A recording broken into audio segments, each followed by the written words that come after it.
आता overall sports management career म्हणून पाहण्याची एक होलिस्टिक अप्रोच आलाय आणि त्याकडे त्या सगळ्या गोष्टींमध्ये कलही विद्यार्थ्यांचा वाढता दिसतोय. कशा अर्थानं ॲज अ शिक्षण तज्ज्ञ म्हणून तू ह्या सगळ्याकडे पाहतोयस किंवा ओव्हरऑल आत्ता दिसणारी इंडस्ट्री, कारण मगाशी मी आलो तेव्हा तुझ्या इन्स्टिट्यूटमध्येच बाहेर 4,600 कोटीपासून पुढे असंच दिसतंय यावर्षीचं हे, तर हे काय गणित आहे म्हणजे ओव्हरऑल? खूप इंटरेस्टिंग गणित आहे. म्हणजे ह्याला ना 2 फेजमध्ये मी उत्तर देऊ शकतो तुला. पहिला फेज कसा ना, आत्ताच्या आधीचा फेज, जे इन्व्हेस्टमेंट झाल्या, ज्या बिल्टअप झाल्या, ज्या स्ट्रॅटेजी बनल्या की हे करण्यासाठी काय, की क्रिकेट हा एकमेव फॉलोड स्पोर्ट आतापर्यंत इंडियात होता. त्यामुळे 3 क्रिकेट वर्ल्ड कप झाल्यानंतर आपल्याला इकॉनॉमिक ट्रिगरची स्केल कळली, ॲब्सोल्युटली.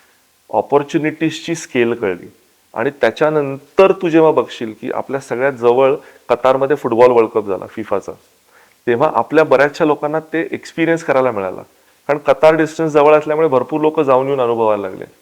त्याच्यानंतर एशियन गेम्स, कॉमनवेल्थ गेम्स, ह्या इंटरनॅशनल स्टँडर्डच्या टॉर्नामेंट्स किंवा एक त्याला आपण म्हणू इव्हेंट्स आणि कॉम्पिटिशन्स आज आपल्याला अनुभवायला मिळतात. आणि आता भारताने 2030चं कॉमनवेल्थचं बिड जिंकून अहमदाबादमध्ये, गुजरातमध्ये आपण ते होस्ट करणार आहोत. सो ही एक खूप मोठी स्टेटमेंट आहे आणि ती एक संधी म्हणून पण आली आहे.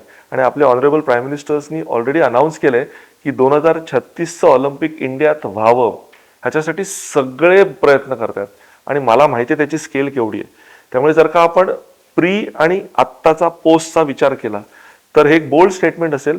पण माझ्या दृष्टीने जवळजवळ 500,000 म्हणजे 5 लाख जॉब क्रिएट होऊ शकतात. हे पोटेन्शियल इंडस्ट्रीमध्ये तयार होऊ शकते. ही संधी आहे आत्ताच्या ह्याला. आणि त्यामुळे आजच्या पेरेंट्सचा दृष्टिकोन, एक तर NEP झाली, त्याच्यामुळे तुम्हाला इलेक्टिव्स करता येतात, तुम्हाला आवडते विषय सिलेक्ट करता येतात, प्लस स्पोर्ट ज्या प्रकारे डेव्हलप होते त्या प्रकारे जर का माझ्या आवडीच्या क्षेत्रात मला करिअर करायला मिळालं तर ती एक मोठी ऑपॉर्च्युनिटी असते. म्हणजे मला खेळ आवडतो, मी खेळ खेळलो, पण मला खेळात करिअर बनवायची संधी आता मिळतेय आणि त्याच्यात मी छान करिअर बनवू शकतो. हे स्टेटमेंट पेरेंट्सना पण ऍक्सेप्टेबल आहे आणि मुलांना पण आहे. त्यामुळे आत्ताचा जो टाइम आहे ना, हा स्वीट स्पॉट आहे.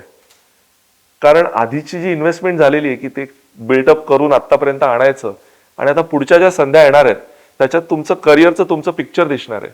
I think sky is the limit. म्हणजे Commonwealth games, Asian games, world championships, Olympics, त्याच्याबरोबर 2 क्रिकेट वर्ल्ड कप इंडियात येणार आहेत. एवढं मोठं स्पोर्टिंग कॅलेंडर पुढच्या 10 वर्षाचं आहे. ह्याच्यात संध्या नसणं हा ऑप्शनच असू शकत नाही.